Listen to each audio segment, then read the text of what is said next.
Good morning, dear students. So last time we have completed with some of the diseases and how to control those disease, in particular vector-borne disease. In general, we have discussed about infectious disease till now. And now we are going to discuss about our immune system. That is, what are the organs of the immune system? What are the duties they are performing for us? And how they are controlling the diseases occurring due to some infections, due to some lifestyles, due to some mutations, how they are controlling. Generally, the immune system is meant to control the infectious diseases. So let's observe about our immune system, one of the important system of our body.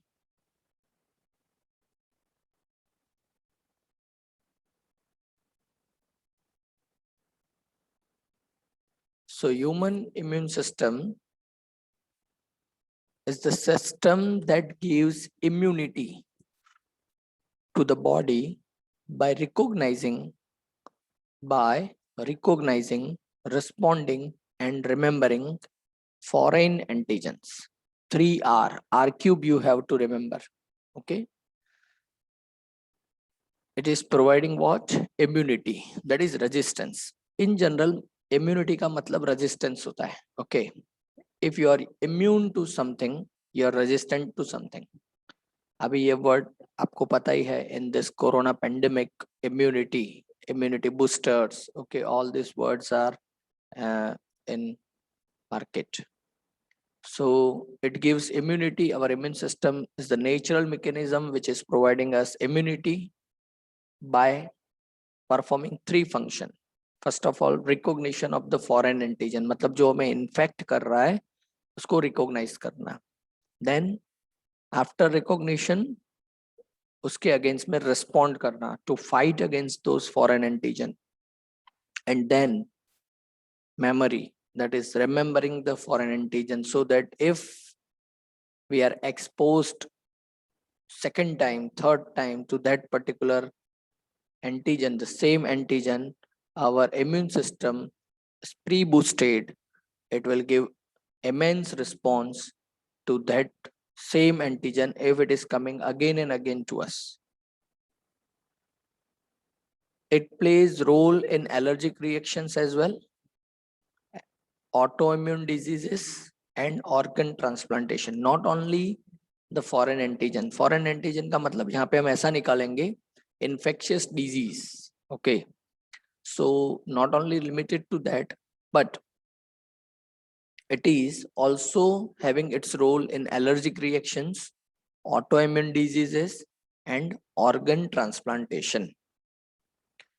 It includes lymphoid organs. अब इसके players कौन कौन है immune system के? Lymphoid organs, some of the tissues, cells, and antibodies. Okay, lymphoid organs, some of the tissues, some of the cells, and some of the molecules. और ये molecules क्या हैं? Antibodies. They are the players of the immune system. आप यहाँ पे जो देख रहे हैं पूरा the labeling, it is the part of immune system. अब देखिए tonsils also part of the immune system, cervical lymph nodes, right lymphatic duct, Peyer's patches in the intestinal wall. Okay, अब मैं digestive system में Peyer's patches हमने पढ़ा है last year. तो Peyer's patches in the intestinal wall. Then red bone marrow. Okay, that is also part of the immune system.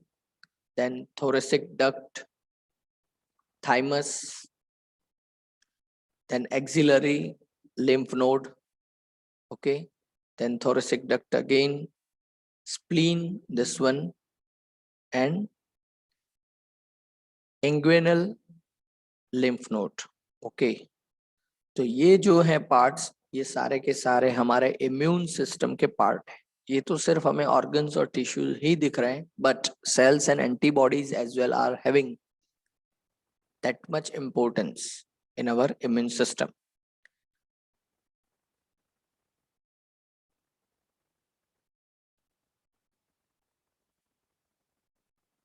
Now, starting with the parts of the immune system, in that we are going to discuss about lymphoid organs.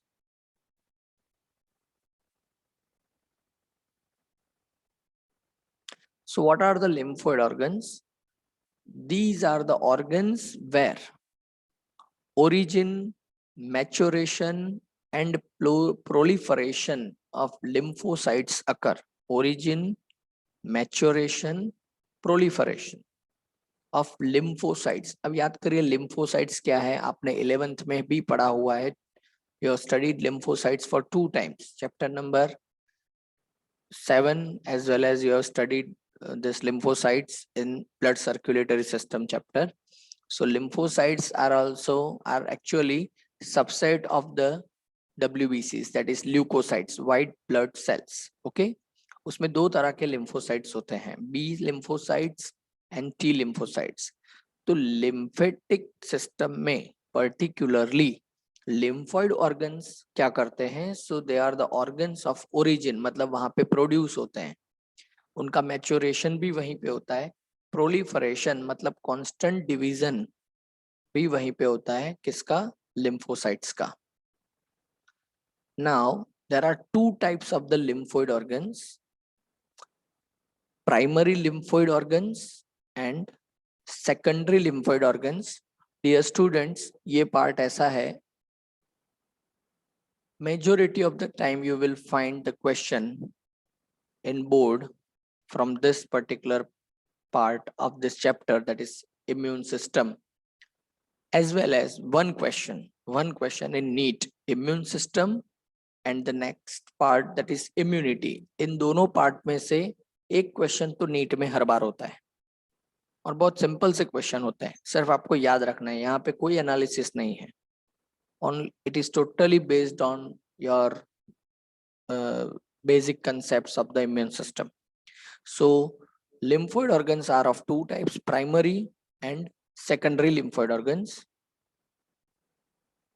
Starting with the primary lymphoid organs, so the organs where lymphocytes are matured and differentiated to antigen sensitive lymphocytes. अब primary lymphoid organ का क्या काम है? अब देखिए lymphoid organ का in general हमें काम बताया गया था, production, maturation, proliferation of lymphocytes. उसमें से प्राइमरी lymphoid organ में क्या होता है? So in primary lymphoid organs, lymphocytes are getting mature and they are getting differentiated. Differentiation याद करिए, आपने प्लांट के बारे में पढ़ा हुआ है, chapter number 5, that is in 11th standard. Root का जो सेक्शन है मॉर्फोलॉजी वाले पार्ट में, that is zone of meristematic origin, दूसरा होता है elongation zone, and the third zone is zone of maturation. ऐसे ही आपने चैप्टर नंबर 15 प्लांट ग्रोथ का जो चैप्टर है उसमें भी पढ़ा हुआ है, that first the cells are getting produced और उसके बाद मैच्योरेशन फेज में जाते हैं. After maturation they are getting differentiated. और डिफरेंशिएशन का मतलब क्या है? तो उनको पर्टिकुलर ड्यूटीज असाइन की जाती है. आपको मेरे वर्ड्स याद होंगे, 11th स्टैंडर्ड के लेक्चर्स आपने देखे हैं, तो उनको पर्टिकुलर ड्यूटीज असाइन की जाती है. पहले प्रोड्यूस तो होते ही है नंबर ऑफ सेल्स, फिर वो मैच्योर होते जाते हैं एलोंगेशन के बाद, and then they are on the basis of their maturation path they are going to have their duties. तो कोई सेल स्किन का सेल बनता है, कोई सेल लंग्स का सेल बनता है. ऐसे हमारे इम्यून सिस्टम के सेल जो है पर्टिकुलरली लिम्फोसाइट्स, वो भी डिफरेंशिएट होते हैं, लेकिन उनका डिफरेंशिएशन किस बेस पे है? To antigen sensitive lymphocytes. मतलब एंटीजन का मतलब अभी आप याद रखिए, इसका डेफिनेशन आगे आने वाला है, लेकिन एंटीजन का मतलब है फॉरेन पार्टिकल जो हमारे बॉडी का नहीं है. ये डेफिनेशन मैंने आपको बताया हुआ है. तो जब तक कोई एंटीजन के साथ ये एनकाउंटर नहीं होंगे, जब तक किसी भी एंटीजन के साथ लिम्फोसाइट एनकाउंटर नहीं करेंगे, तब तक ये डिफरेंशिएट कैसे होंगे? That is a question. तो इसीलिए एंटीजन को रीड करके ये डिफरेंशिएट होते हैं।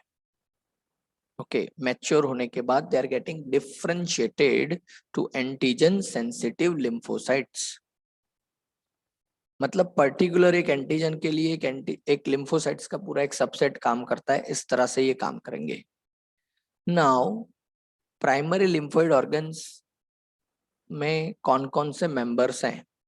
So generally primary lymphoid organs में there are two types or two organs are there, bone marrow and thymus. These are the two organs of the primary lymphoid organs. Fine, यहाँ पे आप देख सकते हैं bone marrow. Okay, this is yellow bone marrow, this is red bone marrow, and bone marrow का हमें पता ही है, ऑलरेडी हमने skeleton system देखा है। तो ऐसे जो हमारे बोन्स हैं, लॉन्ग बोन्स पर्टिकुलरली, उसमें ये मैरो मतलब एक कैविटी जो है वहां पे लिम्फोसाइट्स का प्रोडक्शन होता है। ऐसे ही दूसरा ऑर्गन है thymus. So you can see the position of the thymus, okay, just above the heart on the right hand side. Right lobe and left lobe, ऐसे टू लोब्यूलर स्ट्रक्चर है thymus का। So studying about both of them. So सबसे पहले हम बात करेंगे bone marrow की। What is bone marrow? देखिए यहाँ पे आपको सभी ऑर्गन के फंक्शंस याद रखने पड़ेंगे। ओके, यहीं से बोर्ड क्वेश्चन हो सकते हैं, यहीं से नीट क्वेश्चन भी हो सकते हैं। So bone marrow is the site of formation of all blood cells including B and T lymphocytes, all blood cells. Okay, bone marrow is the site of formation और production of all blood cells. मतलब याद करिए अब blood cell में कितने तरह के cell होते हैं, तो आरबीसी, डब्ल्यूबीसी, प्लेटलेट्स, ये तीन तरह के। आरबीसी और प्लेटलेट में तो कोई सब टाइप नहीं है, लेकिन डब्ल्यूबीसी में हमें पता है कि वहां पे there are number of the sub types, neutrophils, basophils, eosinophils, monocytes, lymphocytes. Lymphocytes में भी बी लिम्फोसाइट, टी लिम्फोसाइट, तो ऐसे बहुत 5 से 6 वैरायटी के सेल्स अगर हम लिम्फोसाइट के सबसेट कंसिडर करें तो ऐसे 5-6 तरह के आपके WBCs, then RBC and then platelets, all are going to be synthesized or produced in bone marrow. So bone marrow is the site of the production of blood cells. तो bone marrow क्या करता है? आप देखिए lymphocytes वहां पे produce हो रहे हैं, तो बोन मेरो का काम इतना ही है कि वो प्रोड्यूस करके देता है। ओके, ये सब डायग्राम्स जो है डिटेल में वो आपको याद रखने का या उसके लेबलिंग याद रखने की कोई जरूरत नहीं है। Okay, second is thymus. It is bilobed structure organ seen near the heart and beneath the breastbone. Okay, तो ये लोकेशन है near the heart and beneath the breastbone. जो breastbone है उसके ठीक पीछे, उसके ठीक नीचे ये थाइमस का स्ट्रक्चर हमें देखने मिलता है। इट इज, अब ये इंपॉर्टेंट है, it is large during birth. At the time of birth उसकी साइज जो है थाइमस की वो लार्जेस्ट होती है in any person, but gradually it is reduce in size and becomes very small size in puberty. तो at the time of birth जो है ना उसकी साइज बहुत बड़ी है, but as you are getting mature, okay, तो प्यूबर्टी की जब एज अटेन होती है किसी भी पर्सन में, at that time it is attaining the smallest size. Okay,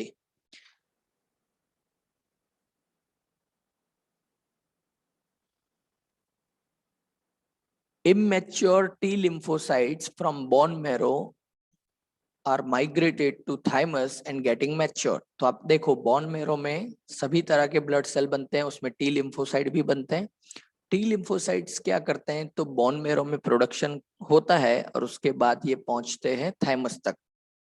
और थाइमस में आके इनका काम क्या है, तो थाइमस इनको मैच्योर करके देता है टी लिम्फोसाइट्स को।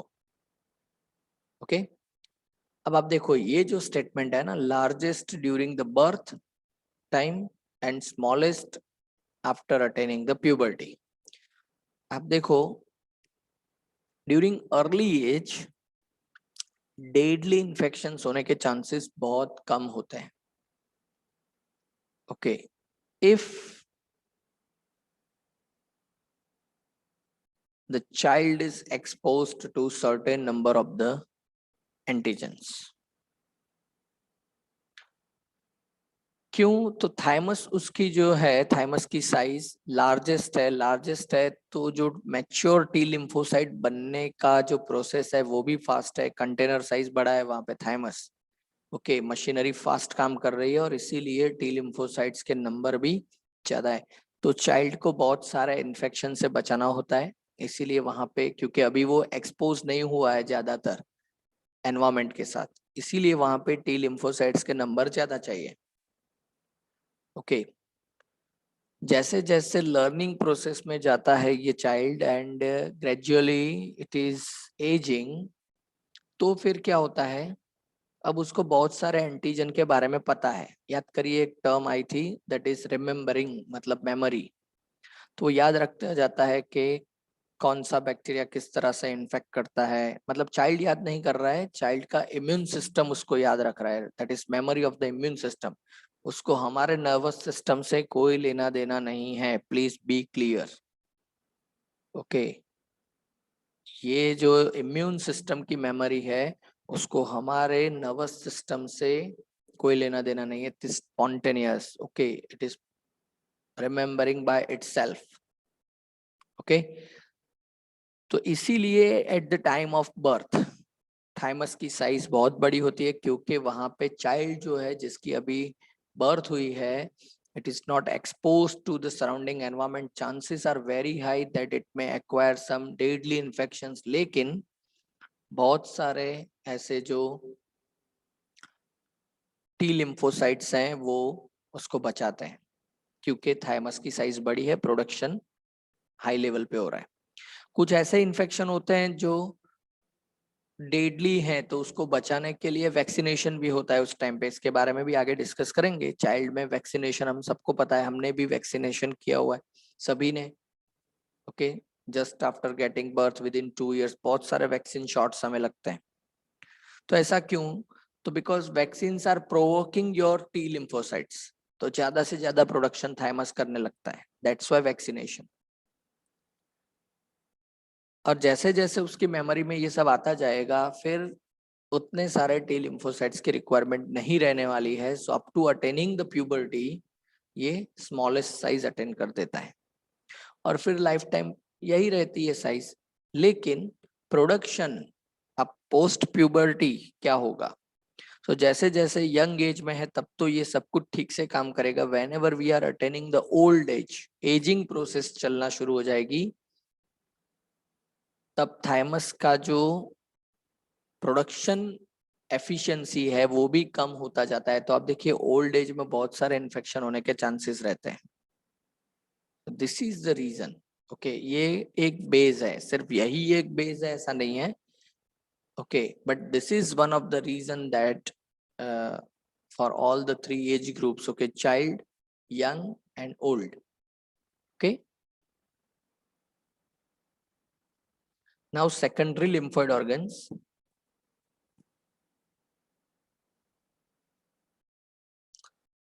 तो प्राइमरी लिम्फोइड ऑर्गन में आप देखो बोन मेरो का काम था production of the type of the cells, thymus का काम था maturation of the T cells. Secondary lymphoid organs का क्या काम है, तो the organs to which matured lymphocytes migrate. अब मैच्योर किसने किया था टी लिम्फोसाइट को, थाइमस ने। लेकिन यहाँ पे ओनली टी लिम्फोसाइट नहीं बोला है, T and B both. The organs to which matured lymphocytes migrate from primary lymphoid organs interact with antigens and then proliferate to become effector cells. Okay, secondary lymphoid organs में क्या होता है, primary में आप देखो, बोन मैरो में आपने सभी तरह के सेल्स प्रोड्यूस किए, उसमें से थाइमस में टी सेल्स मैच्योर हुए। ओके, अब मैच्योर हो चुके हैं लेकिन उनको डिफरेंशिएट करना है अभी, तो डिफरेंशिएशन के लिए सेकेंडरी लिम्फोइड ऑर्गन्स है। और आपको पता है, मैंने अभी आपको बताया कि डिफरेंशिएशन के लिए क्या करना पड़ेगा, तो ये जो मैच्योर हैं lymphocytes, they have to visit the antigens, they have to visit or they have to encounter the antigens। तो सेकेंडरी लिम्फोइड ऑर्गन का काम ये है कि जहां पे आपके जो lymphocytes हैं which are getting matured in the primary lymphoid organs, they are coming to the secondary lymphoid organs और वहां पे ये एंटीजेंस के साथ इंटरेक्ट करते हैं।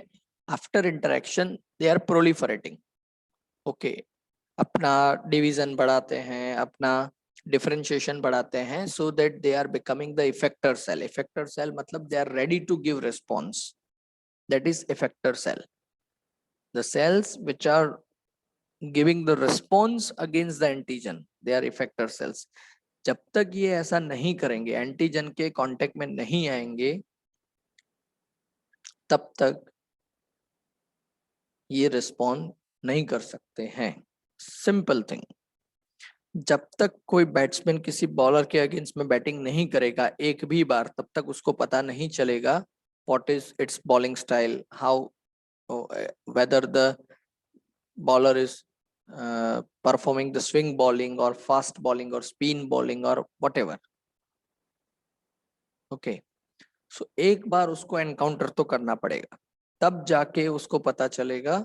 फिर देखो सेकंड मैच में क्या हो सकता है कि वही बैट्समैन जब उसको पता चल चुका है ये बॉलर इस तरह से आउट कर सकता है, तो वो उसके अगेंस्ट में प्रोटेक्ट होके आता है और उसके अगेंस्ट में अच्छे से बैटिंग भी कर सकता है। In the same way your lymphocytes are performing the duties. Examples of the secondary lymphoid organs, तो एक है उसमें स्प्लीन, दूसरा है lymph nodes. Okay, lymph nodes पूरा जैसे हमारा ब्लड सर्कुलेटरी सिस्टम है, ऐसे ही लिम्फ नोड्स लिम्फेटिक सिस्टम है, और उस लिम्फेटिक सिस्टम में जहां जहां पे जंक्शंस हैं, those are nodes. Okay, third one is tonsils. Okay, आप देख सकते हैं tonsils. Okay, these are normal tonsils, these are inflamed, कुछ यहाँ पे इन्फेक्शन हुआ है ऐसे।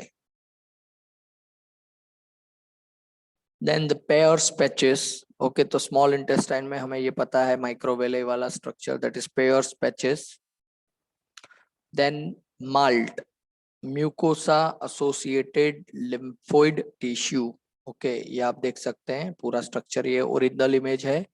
Mucosa, mucus associated lymphoid tissue, malt.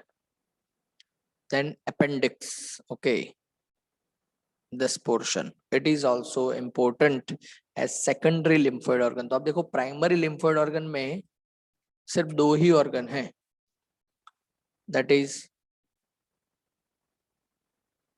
bone marrow and thymus, but in secondary lymphoid organ आप देखिए कितने सारे हैं। ओके, अभी भी यहाँ पे और भी कुछ नाम हम जोड़ सकते हैं सेकेंडरी लिम्फोइड ऑर्गन में। ओके, जैसे gastrointestinal tract, okay, GIT, okay, वो भी एक सेकेंडरी लिम्फोइड ऑर्गन है, right.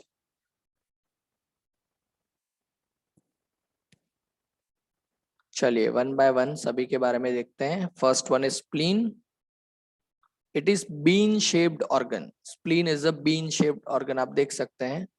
Okay, it contains lymphocytes and phagocytes. Okay, उसके पास कौन कौन सा है, लिम्फोसाइट्स भी है, that is B lymphocyte, T lymphocyte, as well as it is also having phagocytes. याद करिए,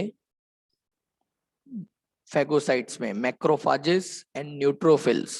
ओके, हमने ये पढ़ा हुआ है 11th में, phagocytes the cells which are performing phagocytosis, तो फेगोसाइट्स वहां पे आएंगे। What is its duty, it removes worn out RBCs, and micro organisms from blood, worn out RBCs, मतलब जिसको वार्निंग मिल चुकी है ऐसे आरबीसी को ये हमारे बॉडी से रिमूव करता है। और ऐसे ही जो माइक्रो ऑर्गेनिजम्स हमारे बॉडी में एंटर हो चुके हैं थ्रू एनी रूट, ओके, और ब्लड में मिक्स हुए हैं, ऐसे माइक्रो ऑर्गेनिजम्स को, चाहे फिर वो बैक्टीरिया है, वायरसेस है, फंगस है, उसको वो रिमूव करने का काम करता है। That is the duty of spleen. Okay, it is, spleen is a reservoir of erythrocytes, मतलब आरबीसी इन फीटस। ओके, जब फीटस कंडीशन है, मतलब जब बर्थ नहीं हुआ है चाइल्ड का, okay, it is as a foetus in the womb, at that time spleen is acting as a reservoir of erythrocytes.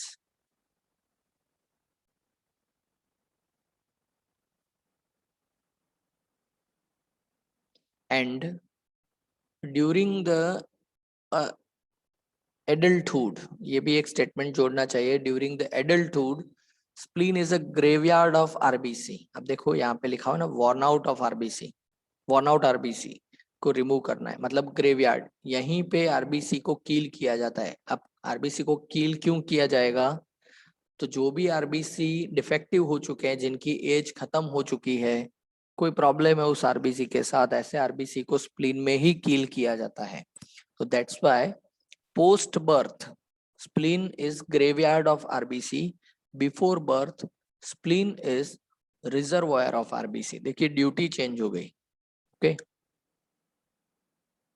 Now lymph nodes.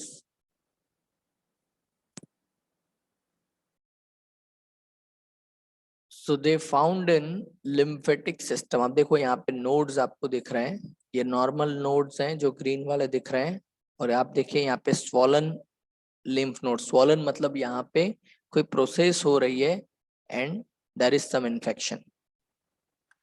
They trap microorganisms to other antigens. Okay, they trap microorganism और other antigens, जो भी हमारे body में foreign particle enter हुआ है उसको वो trap करने का काम करते हैं। ओके, यहाँ पे आप एक लिम्फ नोड का स्ट्रक्चर देख सकते हैं, राइट? लेकिन वो स्ट्रक्चर आपको डिटेल में याद रखने की जरूरत नहीं है। Okay, trapped antigens activate lymphocytes and cause immune response. अब देखिए लिम्फ नोड में आते हैं आपके लिम्फोसाइट्स एक्टिवेट होने के लिए। तो लिम्फ नोड क्या करता है, एंटीजन को जब ट्रैप करता है, माइक्रो ऑर्गेनिज्म को जब ट्रैप करता है, तब लिम्फोसाइट्स आके उसके साथ इंटरेक्ट करते हैं, and after interaction this lymphocytes are giving the immune response. Okay, वो उसके अगेंस्ट में फाइट करना शुरू करेंगे, right? So that is the duty of lymph node. Now MALT, that is mucosa associated lymphoid tissue. So MALT, that is mucosa associated lymphoid tissue, is located within the lining of respiratory, digestive, urogenital tracts. Okay, तो तीनों जगह पे ये आ चुके हैं।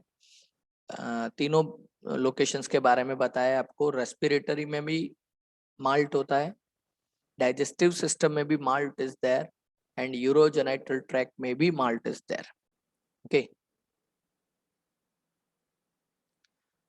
It constitutes 50% of the lymphoid tissue. Okay, जितना भी हमारे बॉडी में लिम्फोइड ऑर्गन्स हैं उसका ओवरऑल जो मास होता है उसमें से 50% तो सिर्फ माल्ट ही है। ओके, क्योंकि यहाँ पे आप देखो जितने भी इन्फेक्शन के रूट है ना वो सारे कवर हो चुके हैं। रेस्पिरेटरी रूट, डाइजेस्टिव मतलब फूड बॉर्न, देखिए रेस्पिरेटरी मतलब एयर बॉर्न डिजीज के लिए, डाइजेस्टिव मतलब food and water borne disease के लिए, urogenital track that is sexually transmitted disease के लिए। ओके, तो तीनों तरह के डिजीज जो इन्फेक्शियस रूट है उन सभी रूट के ऊपर माल्ट इज एक्टिंग।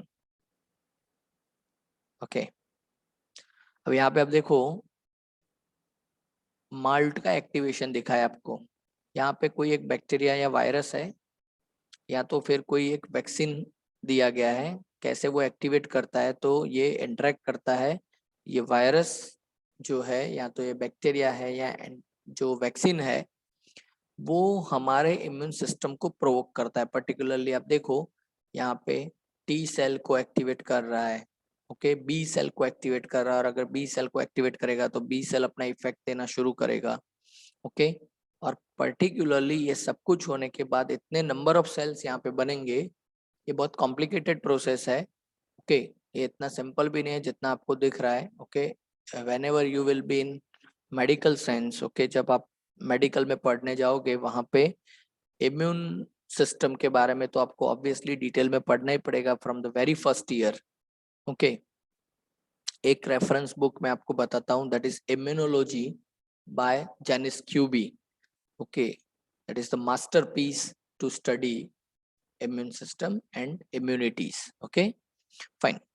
तो फिर वो ब्लड सर्कुलेशन में ये सभी एक्टिवेटेड लिम्फोसाइट्स जाते हैं और हमारे बॉडी में जहां जहां पे इन्फेक्शंस हैं वहां वहां पे जाके वो फाइट करना शुरू करते हैं। यहाँ पे उनका लर्निंग प्रोसेस हुआ है, ऐसा है। सो डियर स्टूडेंट्स, आज के लिए इतना ही। We have completed with the immune system, okay. In the next lecture we will be studying about immunity, okay. Immune system तो हमने देख लिया, लेकिन हमारा बॉडी रिस्पॉन्ड कैसे करता है, how we are acquiring the immunity, that is also important, okay. So for today up to this, if you have any doubts, any queries, any questions regarding today's session, you can post your questions and queries. You can call up me. Fine. Have a nice day.